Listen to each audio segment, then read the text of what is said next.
So I can kind of feel like this one might be a. So we are recording now. I was just saying that I feel like this one might be a short one, but we will see. So today we are talking about artist bios and what makes a good one, which I think part of that is we'll also talk about what makes a bad one, because if you're doing the stuff that makes it a bad one, you're definitely not making it a good one. So I think I'll just, since I'm already talking, I think for me, in doing stuff for the CMA, the Community Music Boards, having like some sort of idea of where the artist is from is pretty useful.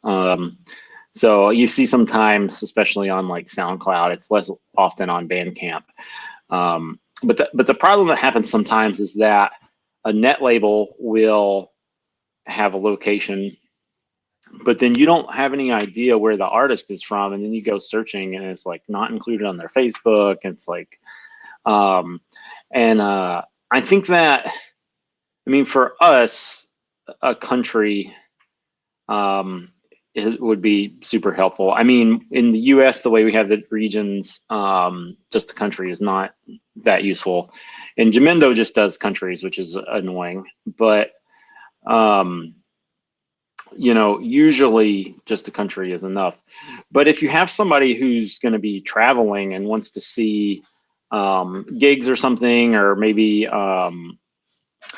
you don't have as many people traveling now as you would, but in the past, I definitely tried to meet up with people when I was traveling and such. So being able to see where they were in a state or in a country was super useful. And one thing that I think there are pros and cons to, as far as the location, is saying whether you're like, if you're close to a city but like not in that city.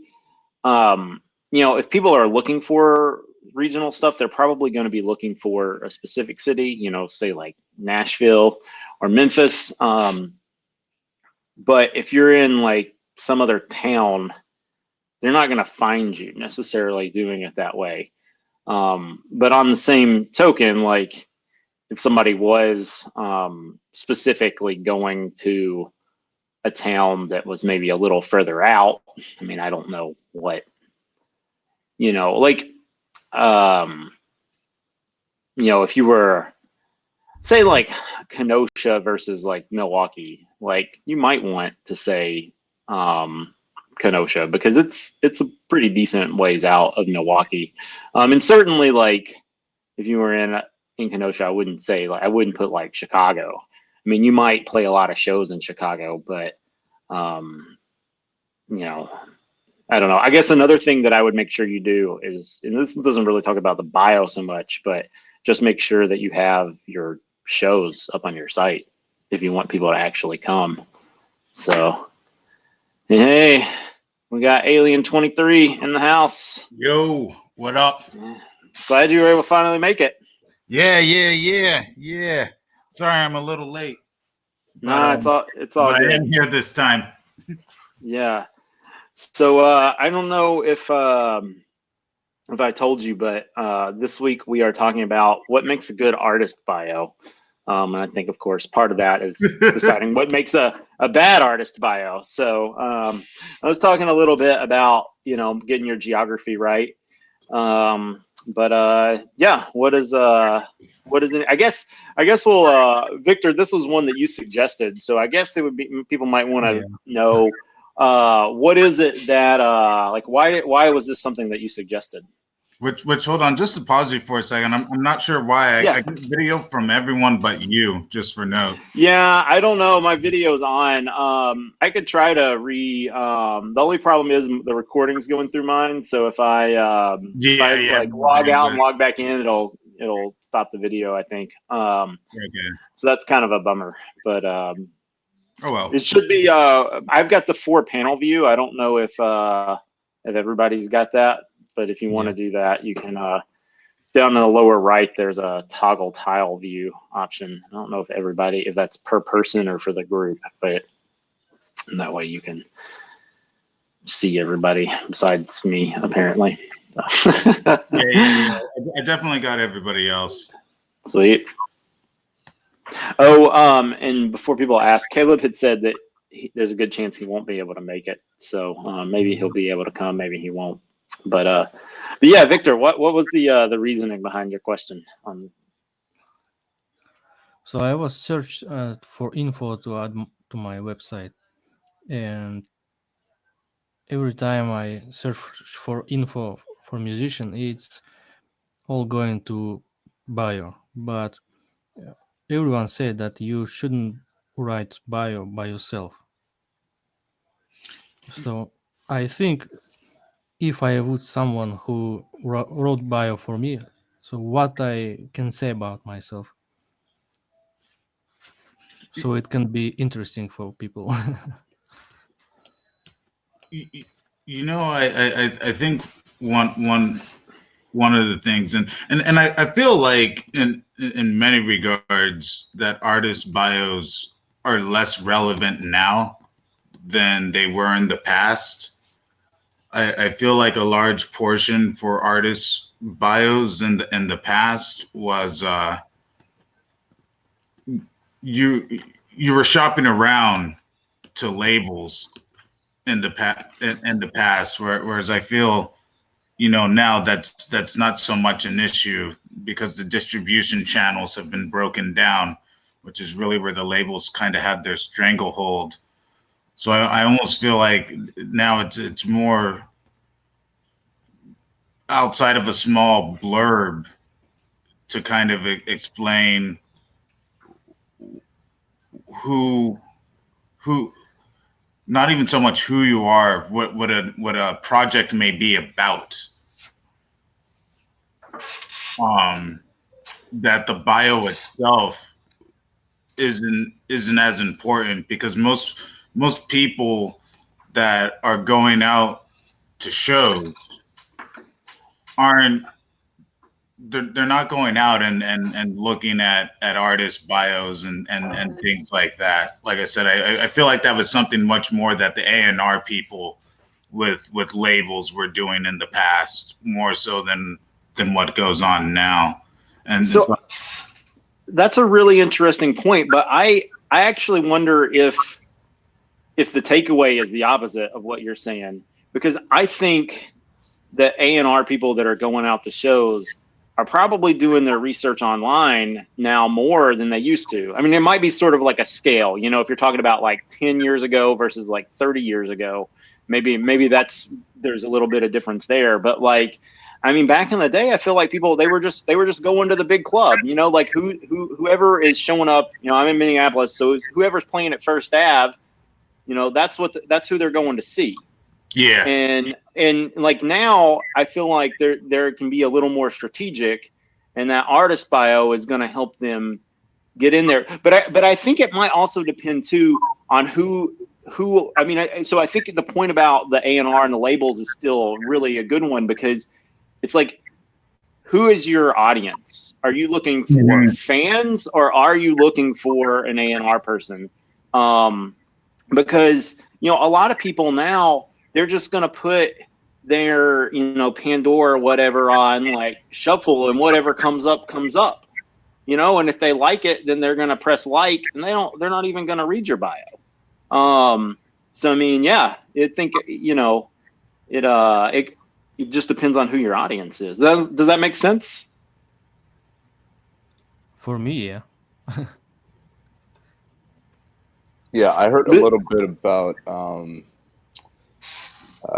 of writing about what a project is about, and I would agree that for me, like if I'm looking at an artist and I'm like on their Bandcamp or something, and I'm listening to their album that I like a lot, and I see that they've written like a little mini essay about this album and what it is, what it means. I don't know. For me, that always feels real. That makes it even more special, I guess. And I personally find that compelling. I don't know if that's if the goal is like market to a label, whatever, I don't think that's relevant. But I think maybe in the creation of like a cult classic or something, doing your legwork there is probably important. So this is a really interesting point, but I think it might tie back, and maybe we need to talk a little bit about definitions, because I heard the word project and I immediately thought like the band, and to me that's the bio. But like a bio, I guess like more literally is like, you know, an actual biography. I don't think that's what people do a lot of times.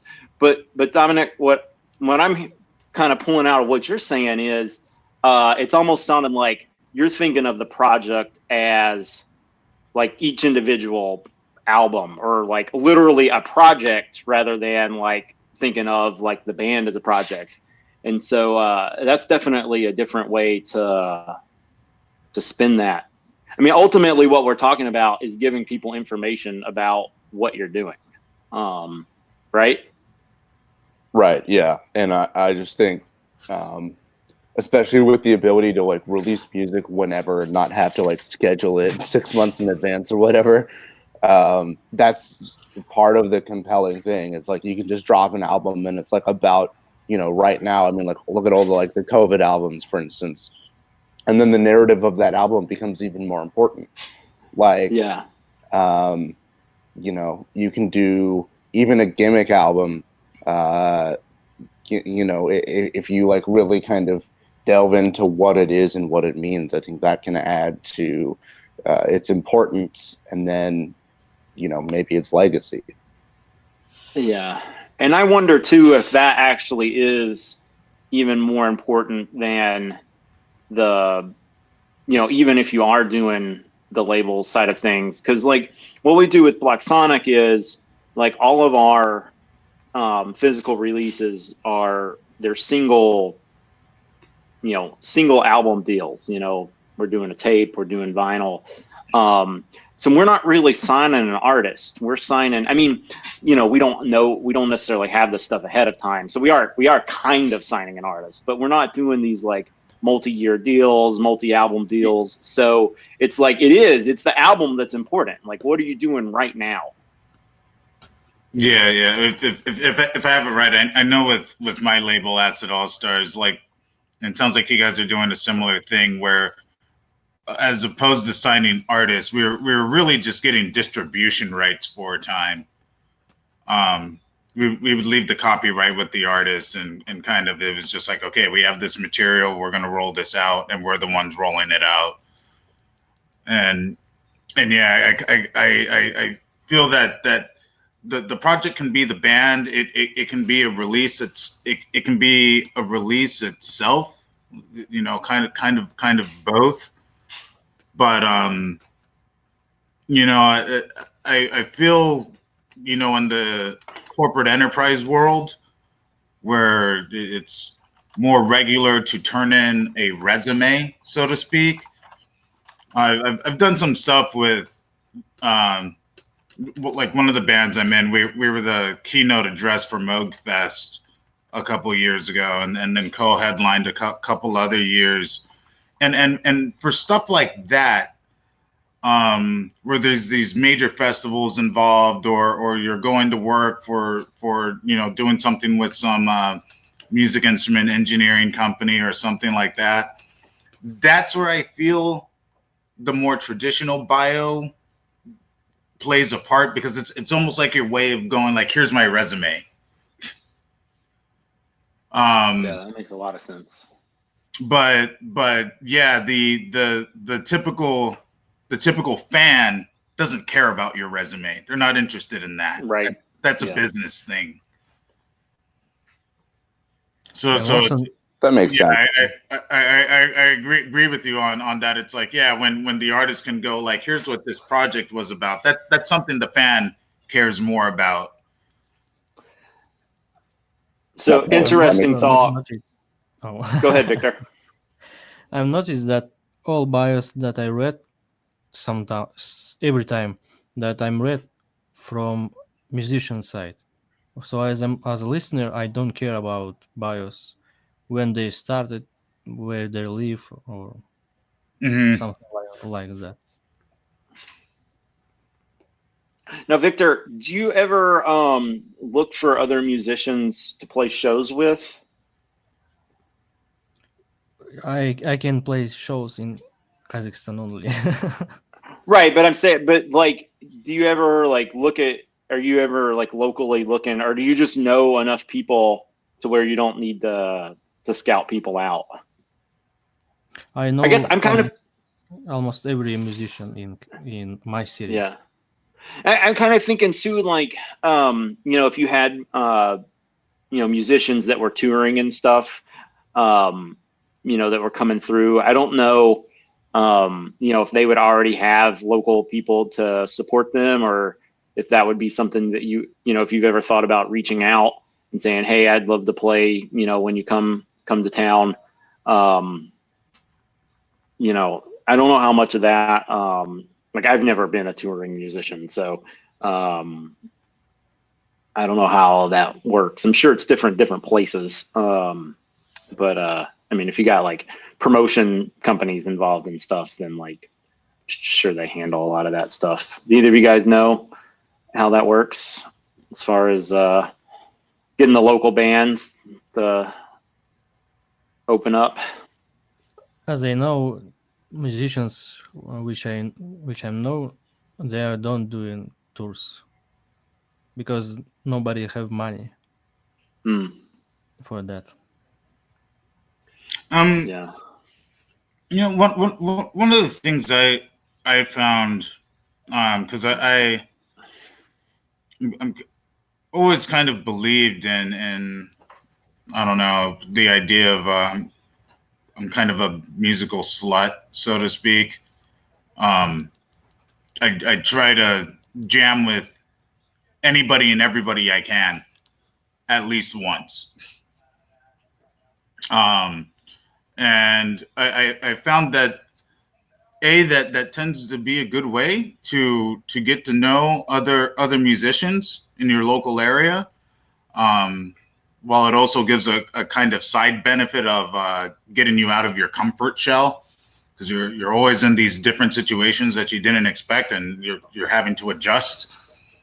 But there was mini music fest I had thrown in Denver. Had like 30 different acts, and that was actually, that played a big part on how I was able to be in contact with all those different bands and not only pull them together, but it's a trick when you're doing the old kind of DIY punk rock, rave, whatever deal, where you don't have all this money that the AEGs and all these other corporate entities do.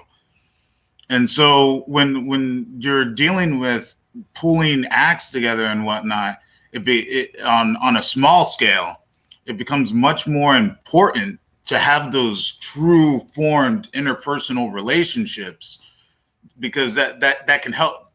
That's going to help you get over that capital hunch, where it's almost like you're the work that you've done with those people in the past becomes the collateral, rather than to just, here, take my money. That quite frankly, as artists, becoming some big artists, I don't care if it's a Rage Against the Machine or a Jay-Z or something. Those are like NFL football players. There's millions of people that play football, be it NFL or soccer. Millions of people that play, and it's only the smallest fraction of those that make it to the NFL. Like, pretty much nobody that plays football makes it to the NFL or even FIFA. Either way, either football.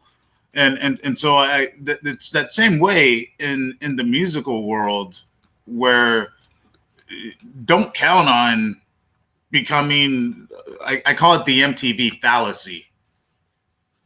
Because it's the money for nothing and your chicks for free. It doesn't exist. It's a pipe dream, to a large extent, and so it's just working with the local artists in your area, and then similarly when artists come in, because those artists are going to have friends that are outside of places. And so as you're working with these other artists, you get to know other artists from outside, which in turn, a lot of the time when I'm playing out of town or something, what I'm doing is because I don't know the local layout of the land. And so I'll be contacting artists that I know in the area and going, hey, I'm coming into town. Can something be set up for me to do a show there? Because they know their local layout. And so it's that's I think there's something to be said for, just making sure that you're always not isolating yourself in a box, and working with other artists constantly. And to a large extent, that's something I've noticed is when I've talked to my elders, as it were, and the industrial scene or rave scene or hip hop scene, punk scene. That seems to be something that they were always doing. That's kind of how the underground always worked. Was you were just always pulling with the people around you on a very, very, very active basis. So yeah, I suppose that's all I got in regards to how to try to pull with the other artists, is just you become a musical slut. Yeah, I think that with what I know about house shows happen in sort of the underground scene, I think we might be that might be something that we are at a bit of advantage in the U.S. and because we are a big country, and so you can just tour the U.S. and have absolutely massive tours. But in Kazakhstan, I mean, Kazakhstan's not a small country geographically, but I don't think they've got a couple big cities, but there's not really a whole lot of people that live there. Is that correct, Victor? Yeah, in last weekend or last couple weekends, I met people from other Kazakhstan city, Karaganda, and they said that there is no place to play shows.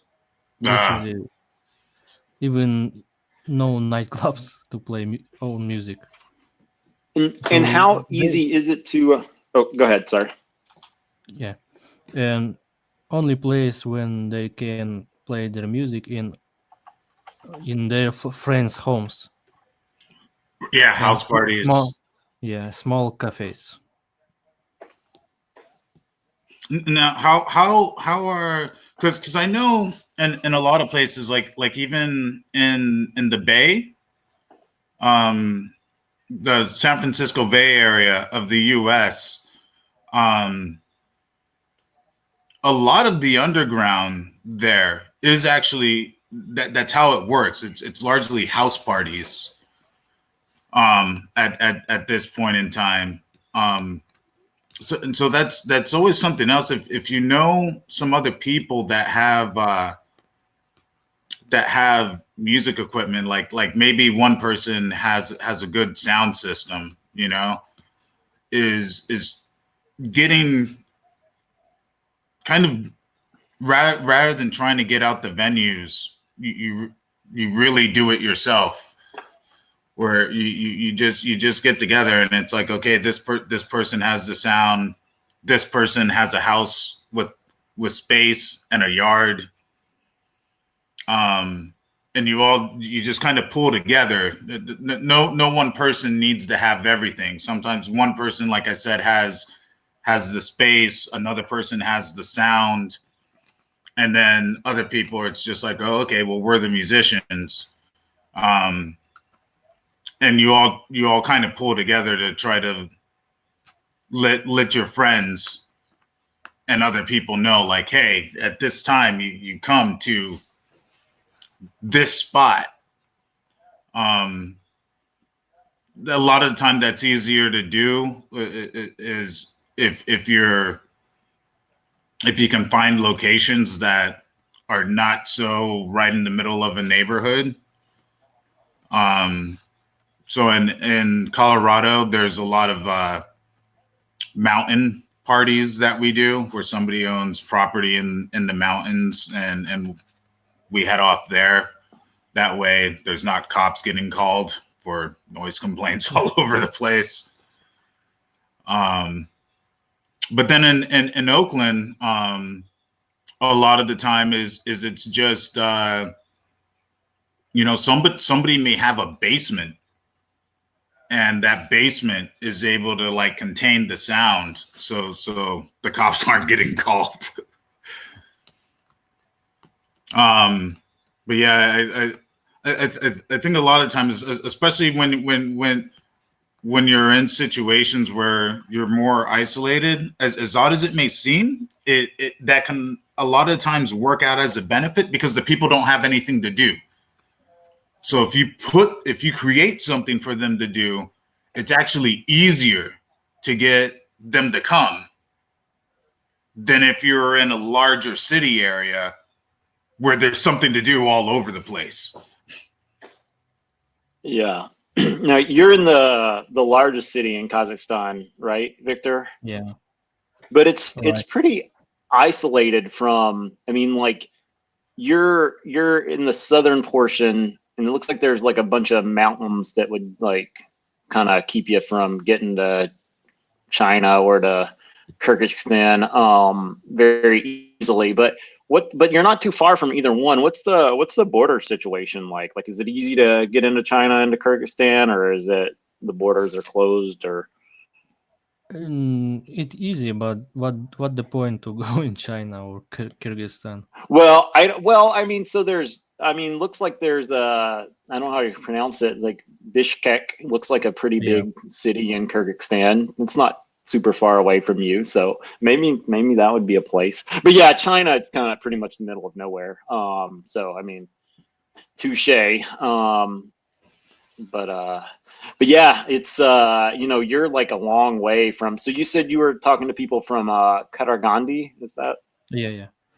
Yeah, so that's pretty close to Nur Sultan. So those two cities you could get back and forth pretty easily, but you're like like a giant lake in between those two cities, and you're pretty much on the other side of the country than those two anyway. So In best part of the country. you're in the best part, or they are? Yeah. Me. Nice, yeah. So yeah, I mean, I just I felt like it's so easy for us in the US to like go wherever the hell we want to, really. I mean, so I just thought it might be interesting to get your point of view. And but I mean, I guess it's kind of like, talking about Colorado, if you wanted to go east, I mean, I guess you have a long way to go to get to, say, what, Kansas City? Maybe Lawrence. I don't know where there would be shows. Yeah, I found with Denver, it's kind of weird because Denver is kind of a nexus point. Granted, I'm in South Florida right now, but while a lot of things come through Denver because people are transferring between different areas, Yeah. So we get a whole lot of stuff through Denver, but then breaking out from Denver, Right. yeah, you typically have a ways to go. Yeah, I don't think it's as bad here in Minneapolis, but it is kind of a trek to get to Madison. It's like 4 hours. So I mean, like in like true West times, 4 hours is nothing. But everything comes to Minneapolis or St. Paul because there is jack squat between us and Seattle. I mean, Boise, not really on the way. I know Boise is a growing city, but if you're literally just trying to go from Minneapolis to Seattle, there's nothing. So everybody comes to Minneapolis, and so I think a lot of musicians here, and not just musicians, everybody, people they tend to think of Minneapolis being a bigger city than it is because it feels huge because we have everything. We have all the sports, like, I mean, basically you're just entirely like not going to the upper Midwest if you don't come here. Occasionally people go to Duluth. I mean, like Seinfeld went to Duluth instead of coming here. I don't know why. He probably just wanted to go to Duluth. Duluth is nice. But it's not a big city. I mean, it's like 80,000 and there's like no metro. It's like what amounts to mountains for Minnesota up there. But yeah, so we definitely have the local scene, and people don't want to go because they're just so used to being able to do everything here. And it's like, if you want to make it, like, I mean, now there's like the whole internet thing, but it's like, it's so hard to get noticed on the internet too. I mean, it's a whole different it's a whole thing, but it's still, unless sometimes people just get lucky, it happens, but you can't count on that. It wouldn't be called luck if it happened to everybody. I mean,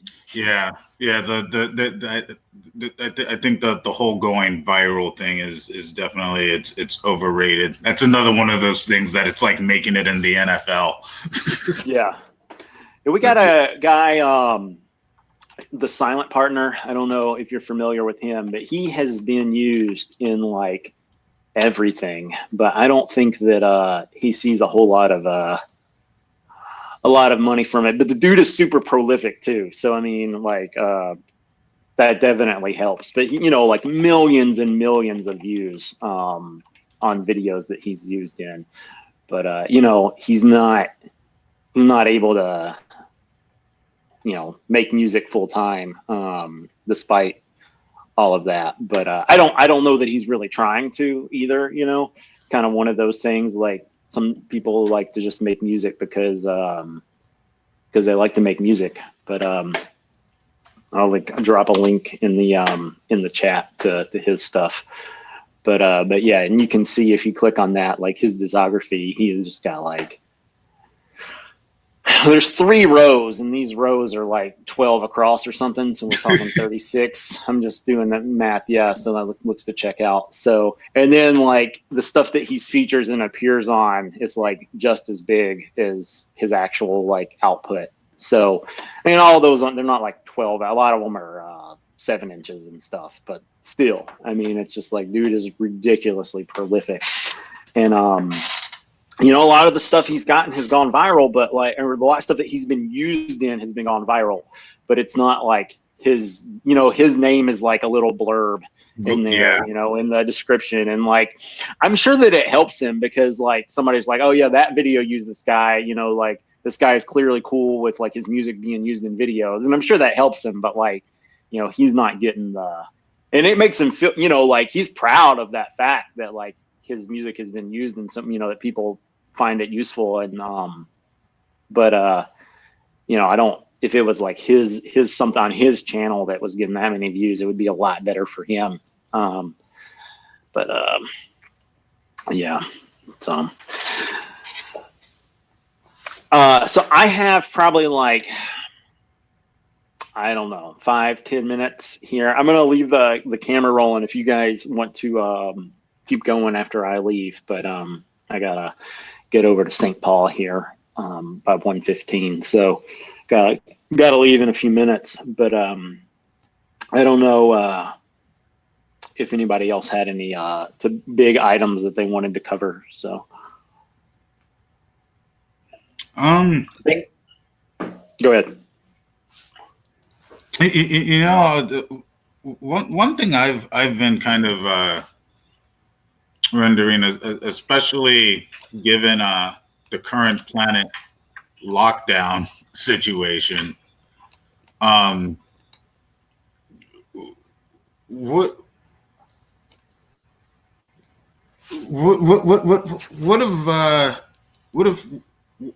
has anyone done to really to remain communally artistic, well, communally or individually, artistically active in getting things presented out in a world that's pretty much on some bizarre lockdown.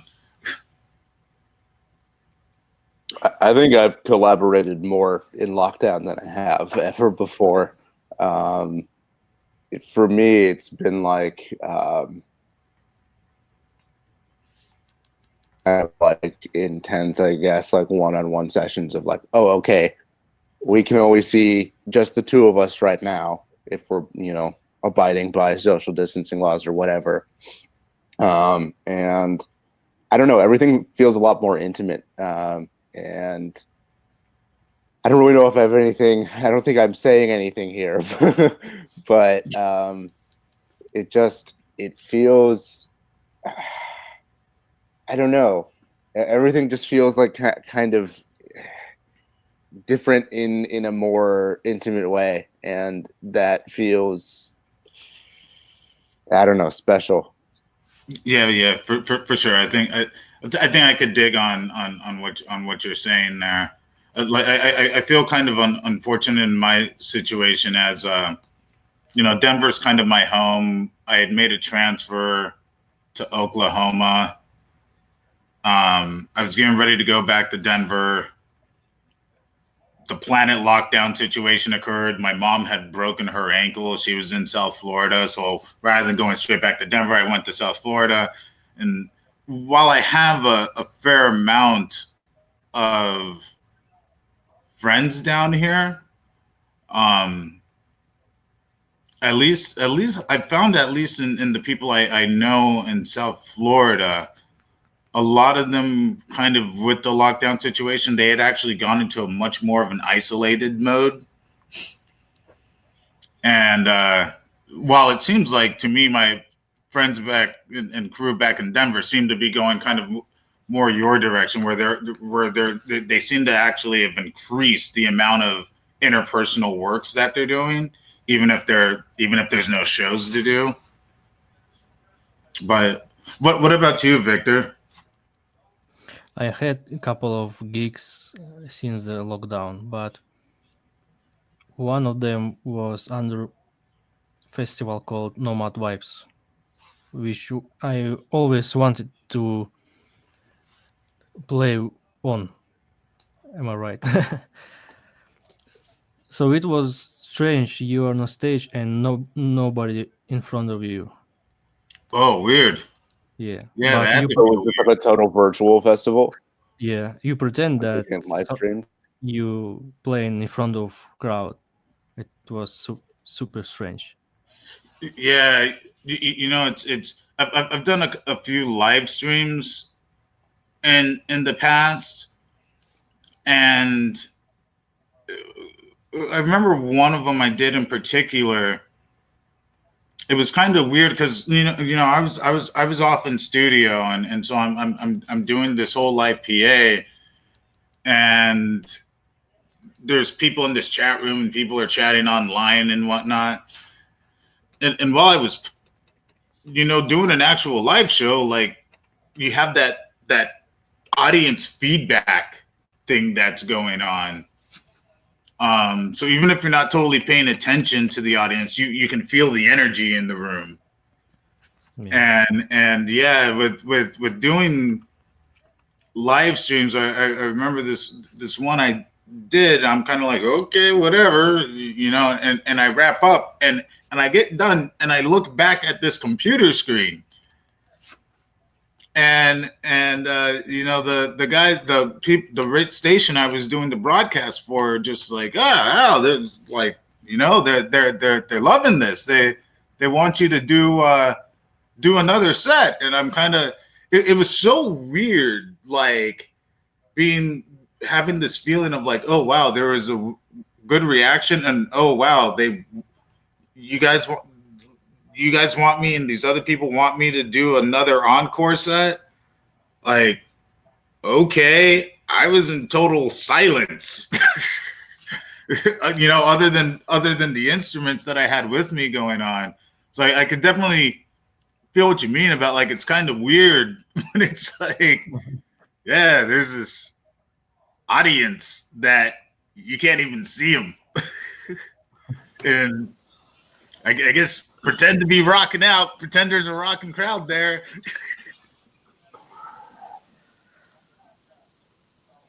Yeah. Point of clarification, Victor. Were you actually at like a venue, like were all the artists at a venue, like literally on like a venue stage, or were you guys just like, doing your sets wherever you could find a place to do your set? No, it was actually venue. With Yeah. So with another that's kind musician. of cool. That I mean, I don't know. I guess I mean I understand the like weirdness of not having the audience, but just having like all the musicians there, like I think there's like I don't know, like I guess I'd have to experience it, but I know years ago I put on a show, like a festival. It was like a 1 day thing, and we didn't have good turnout, probably for a whole lot of reasons. But a lot of musicians were like, it was like a rock festival, but we had some like reasonably extreme metal, and then some like sort of like indie rock. It was all like local stuff, and the bands were like, "This is so awesome," because like we never would have like played with any of these bands. Like the atmosphere was like so different than anything that we had ever done. That's what the bands were saying. That like they were like, you know what? Sometimes people don't show up to your show. It's like shit happens. And so like the bands were like totally like it was just like creative for them to like be in this environment that they'd never been in, and like they were playing on a stage that like this. I was a student in Chapel Hill at the time, and like they wouldn't have access to that stage if we weren't a student organization that was able to book that stage. And they're like, this is cool that we're like able to do this. And like it wasn't like there was literally no one, but it was like we had this big auditorium, and like it felt super empty because there just weren't enough people there to fill it up. But yeah, it's like did you get anything out of that, Victor? I guess I mean that's really what matters. Like, were you able to meet the other musicians and stuff, or I mean, I guess things like in the pandemic are kind of weird. Like maybe they had you separated or something. Like that could be really weird, I guess. I don't think that I was interested in meeting other musicians that Oh, okay. was on that festival, but Uh, I met the organizer Organizer. yeah, on yeah. that festival. That was important for me because I always wanted to play at this festival, not in not in this condition, but Nobody wants to do anything. I mean, like nobody wanted this. Like that's safe to say about everything. But yeah, well, that's good that in happened. Kazakhstan, if you showed up once in something big, so it's part of a deal. So 80% of going to be popular. I'm gonna go ahead and drop off, but I wanted to mention a couple things. First of all, you guys can stay and talk as long as you want. The recording the last 2 weeks has stopped at 1 hour and 56 seconds, which is like a super bizarre time, but that's what seems to be happening. I don't know if that's a Dropbox thing because it records straight to Dropbox, or if that's something that Jitsy's done for. I don't know why they would do that, but in any case, like you guys can still talk if it drops out recording. If you guys want to continue to record the talk once it drops out, assuming that it does, hard to imagine a minute or 1 hour and 56 seconds was a fluke both times. But yeah, somebody else can just press record, and then we can get it uploaded to the channel. We can figure all that out if we want to do that later. But yeah, you guys can keep talking, and I'm just going to mute my mic. And it was great. I don't know you by anything other than Alien 23, and that's fine if you want to keep it that way. No.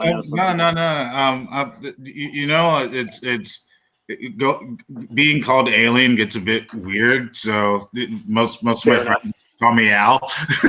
Al. Okay, yeah, that makes yeah. That Yeah.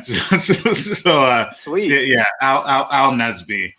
Okay. Nesby. So it's yeah. Alien gets weird. You start feeling like you're some freak, like you're in Yeah. the Justice League or something. I'll tell you, and I'll tell anybody who happens to watch that we made the decision that after this week we're gonna just start doing listening parties.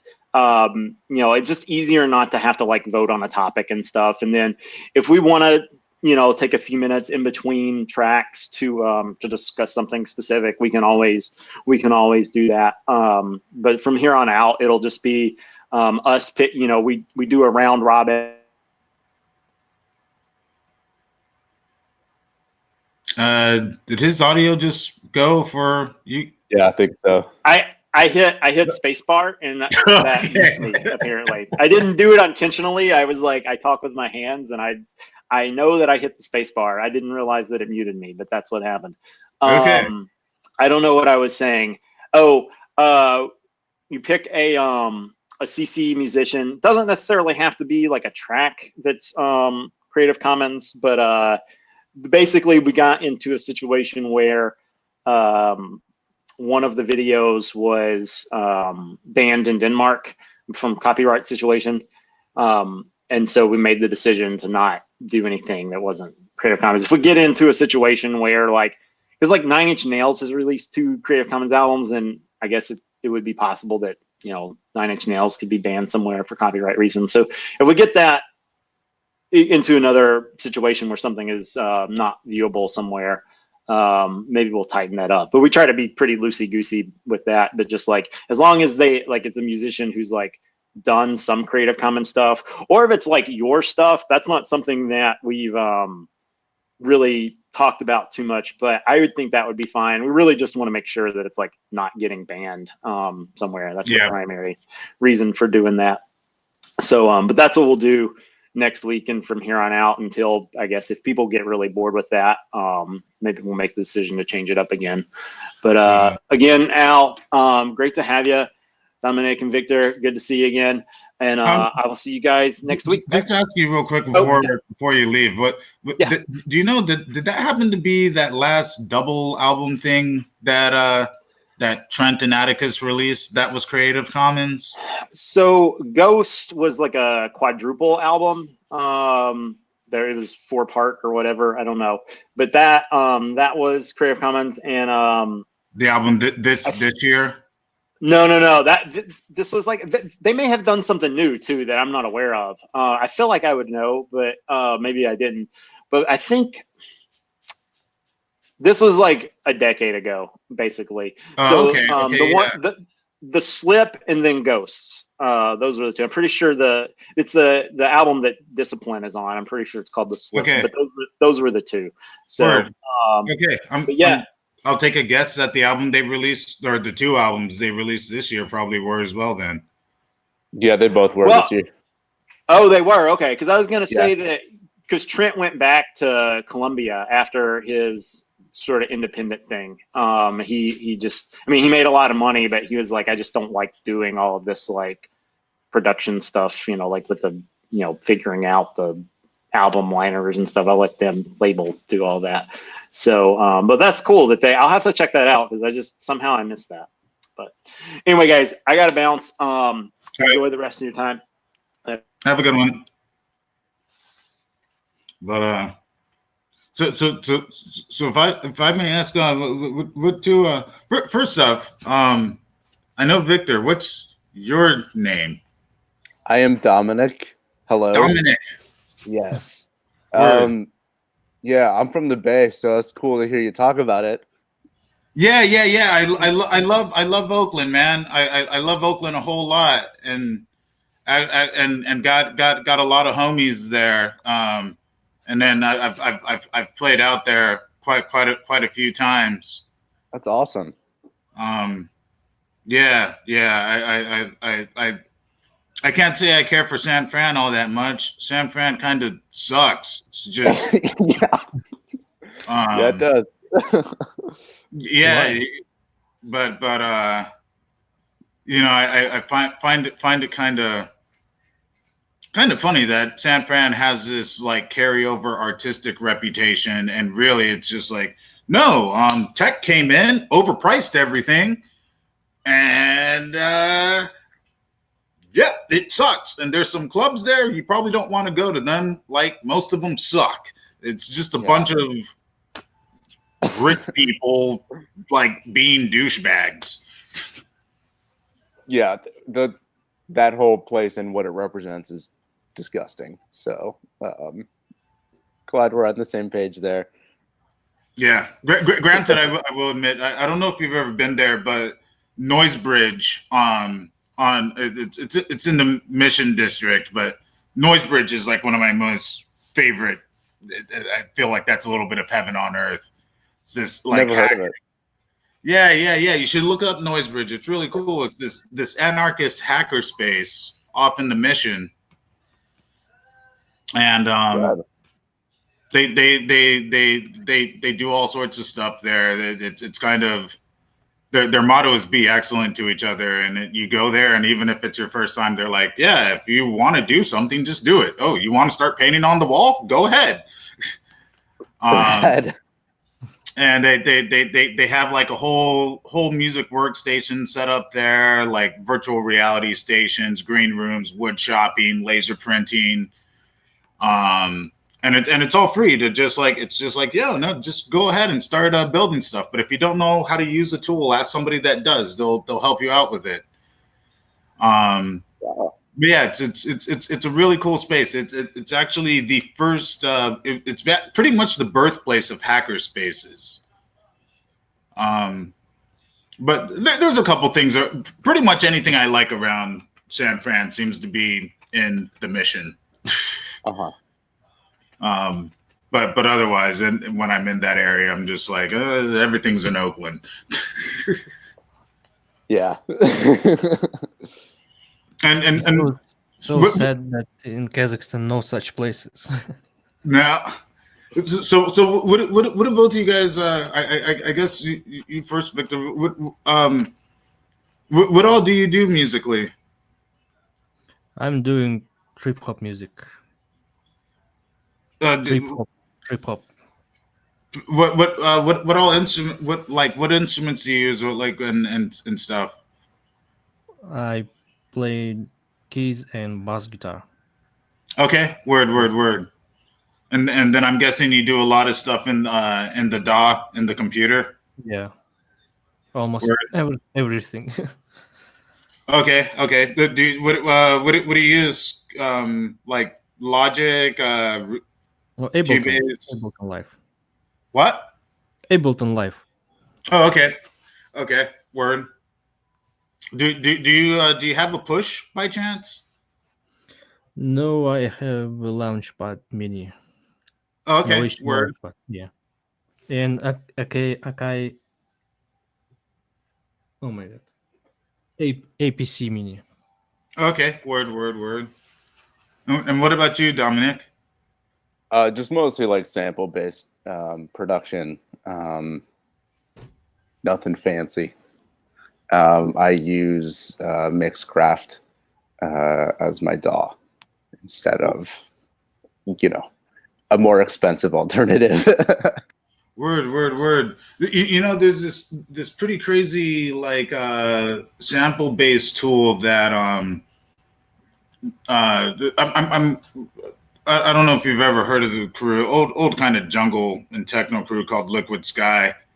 But I'm with Liquid Sky and Ninja Tune, the Cold Cut guys just released this pretty nifty like sample based little instrument thing. I mean, forget what it's called. You may want to check it out. And it's but they had some of us from Liquid Sky help them out with it. Let's see if I can find it here.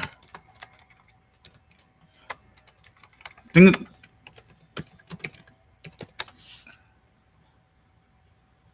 think it's called, and yeah, it's the instrument itself is totally free but they pretty much like have people pay for sample pack. It's called Ninja Jam, and it's a mobile app. Oh, interesting.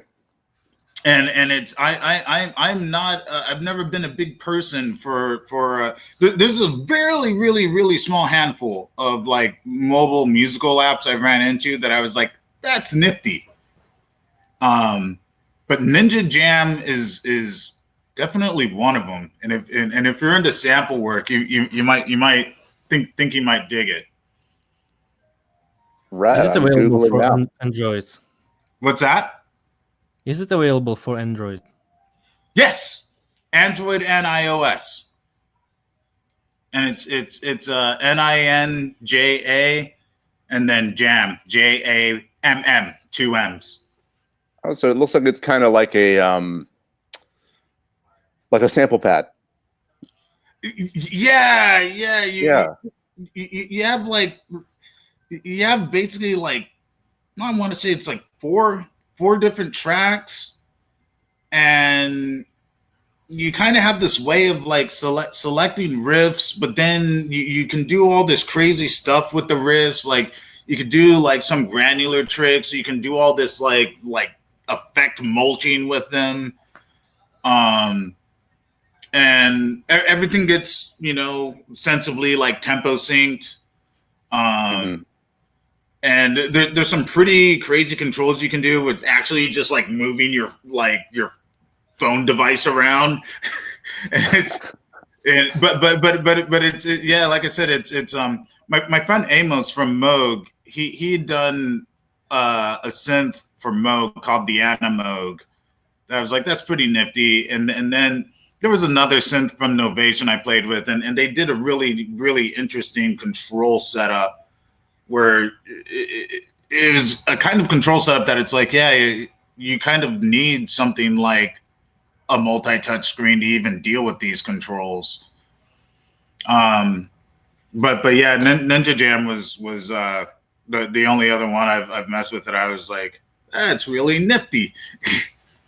Like, good job, you guys. But yeah, I just I primarily like it's kind of weird because I there's an instrument company I work with called Praxis Guitars, and I pretty much deal with all our DSP stuff. And there's a operating system that we just released, a Linux distro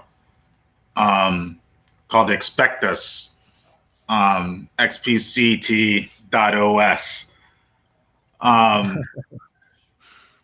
And we actually debuted the operating system at Moogfest a few years back, but it's kind of weird. I've always, even though I deal with like kind of creating things on software related sides, I've always been much more of a like hardware guy, where it's just like I want to give me something that I can grab and put in my hand, and I don't want to turn the computer on. Live mixing has always felt so much easier for me than digital. I feel like if I do it digitally, I always get two in my head, which is the bulk of the time now, because everything is digital. Yeah. I feel, and I feel like too, like having it's weird when you have like all this software and you can tie controllers to it, but the controllers are trying to be a jack of all trades. You know what I mean? Where it's like they're not really made for anything in specific. They're trying to be they're trying to be everything to everything. And it's always, it's, a lot of people used to have this thing of like, this software or hardware like sound better. And as an engineer myself, I was like, I'm pretty much, for the most part, outside of some guitars and stuff, like I am using software. It's just that it's firmware. I became so obsessive with my software that whenever I buy it, I get a totally independent computer, and then I get a controller that's specifically made for the software. and I do it like that. So it's like, matter of fact, like I just got a Roland MC 707 and been digging on that, outside of the fact that it's become painfully obvious that Roland had not finished the instrument before they released it. And it's been kind of weird having this instrument that I'm like sitting down and watching Roland like literally finish making the instrument that I already own. What's unfinished about it? So and it's not just the MC707. There's this whole line of Zencore engine-based products that Roland just released. So it's the MC707, the MC101, the Jupiter X and Jupiter XM, the current Roland Phantoms, and this Axe Edge guitar. And so one of the things was Roland, they have this whole